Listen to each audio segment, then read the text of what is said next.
Bonjour à toi. Tu as peut-être voulu tenter l'expérience avec mon arbre à l'aquarelle, celui que je t'ai montré alors que j'étais à l'autre bout du champ. Et peut-être que si tu as tenté au crayon de couleur, tu t'es trouvé devant un écueil, parce que tu as peut-être eu des problèmes avec le feuillage. Je voulais te montrer ça aujourd'hui, parce que comme ça tu sauras faire à l'aquarelle comme au crayon de couleur, peu importe le médium que tu préfères.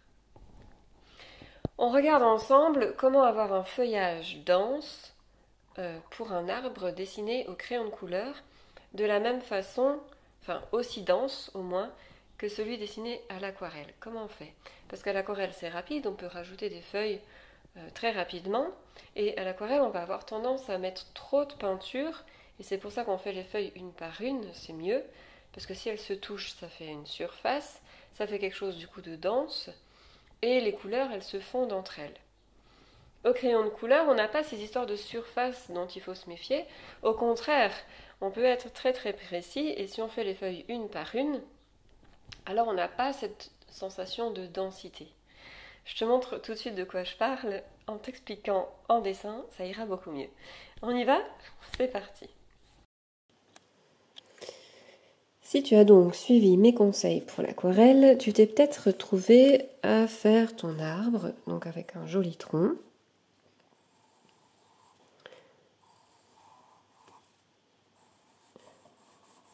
Jusque-là, tout va bien. Là aussi, tu peux faire quelques racines si tu les vois. On fait les branches. Et puis ensuite, il va falloir faire les feuilles. Si tu suis ce que je dis à l'aquarelle, encore une fois, tu vas prendre 3 couleurs différentes qui sont là, et puis faire des feuilles plutôt foncées en dessous, une par une.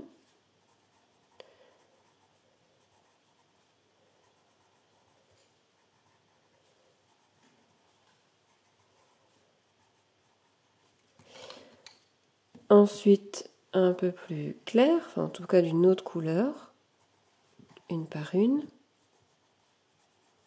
Là, tu vas te retrouver devant quelque chose où tu vas pas trop savoir où mettre tes feuilles.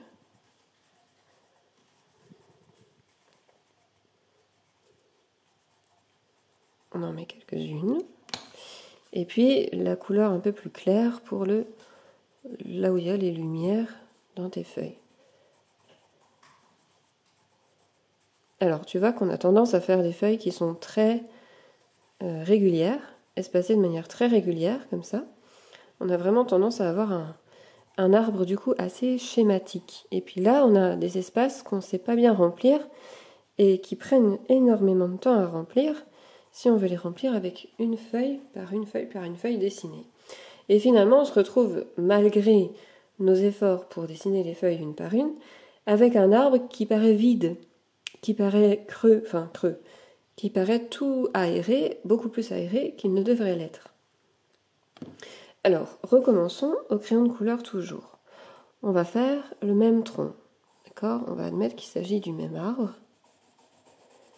On peut colorer le tronc, ça on peut le faire plus tard d'ailleurs, colorer le tronc. Peu importe, on va mettre les racines, les branches, je vais faire exactement les mêmes branches, comme ça tu verras bien la différence. Et puis ensuite, on va faire, comme à l'aquarelle, tu te souviens, à l'aquarelle, on avait mis des ballons comme ça pour délimiter le feuillage. D'accord? Et bien là, ces ballons, on va simplement les colorer un tout petit peu, juste comme ça en zigzag, simplement pour mettre de la densité là où il y a plus de feuilles en fait. Donc là où il y a plus de feuilles, en général, c'est contre les branches, c'est entre les branches par là en dessous, et puis plus ça va, moins il y a de feuilles. On va poursuivre encore avec nos 3 couleurs différentes. Là, on va complexifier un peu la couleur donnée du vivant. Et puis, la couleur un peu plus claire, on peut la mettre en haut, ou sur les pourtours. Et là, on va pouvoir rajouter des feuilles qui sont, du coup, on va avoir cette impression qu'elles ont qu'elles sont pleines, parce qu'on a derrière comme un fond qui nous y autorise. Et du coup, on a tendance à faire des feuilles beaucoup moins régulières dans les espacements, plus spontanées, plus vivantes. On peut les rapprocher, les faire se toucher. On peut s'amuser parce qu'on n'est plus en train de se demander quelle disposition donner à notre feuillage.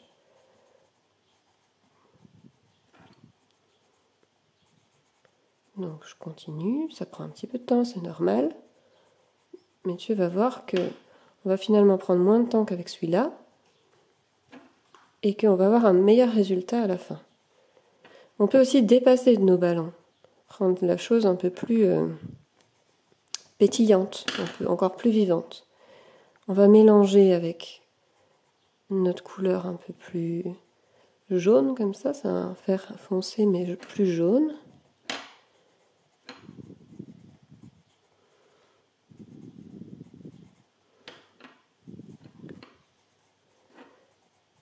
Et tu vois que je m'intéresse pas trop à la forme des feuilles, encore une fois. Hein. Parce que mon arbre, il est censé être vu de loin. Donc je les vois pas très bien, ces feuilles. Hop, tu vois, je mélange les deux crayons. Quand je trouve qu'il n'y a pas assez d'une couleur, je mets une autre. Vraiment là, on s'amuse. Et puis, on va faire la dernière couleur, la plus claire. Donc là, tu peux t'amuser à mettre les petites feuilles qui sont un peu rebelles, qui sortent des ballons de départ. Et là, on a un arbre, tu vois, qui est tout plein de feuilles, alors qu'on n'en a pas beaucoup plus qu'à gauche. Et que j'ai même pas encore fini.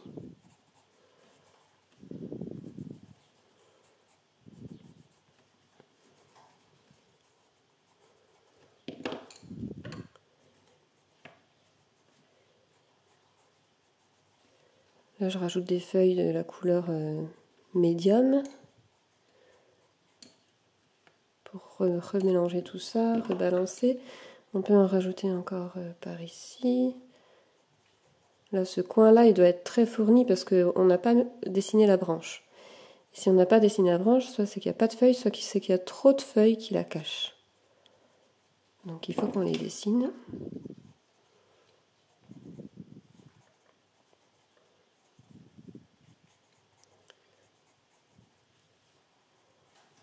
Hop, et je vais gommer les traits de construction là qui me disaient où était mon feuillage, comme avec l'aquarelle. Et là j'ai un arbre qui est plein de feuilles. Si tu trouves que là c'est trop clair par exemple, tu vas pouvoir ensuite, on est au crayon de couleur, on peut tout rattraper tout le temps. Tu peux refoncer par ici, refoncer contre les branches si tu en as besoin, faire une espèce de transition avec le tronc, remettre d'autres branches si tu en as besoin. Tout est permis au crayon de couleur. Voilà donc la différence. Tu vois qu'on a un arbre avec un feuillage dense ou un arbre avec un feuillage très aéré. Les deux se valent, mais simplement, au moins tu sais faire l'un comme l'autre. Voilà pour aujourd'hui. Donc tu vois, maintenant tu vas pouvoir savoir faire les deux. Il va peut-être aussi y avoir des arbres qui ont les deux. Un feuillage très très dense au centre ou sur un des côtés et très très éparpillé sur un autre côté. Et du coup, tu vas pouvoir doser la densité quand tu vas être au crayon de couleur.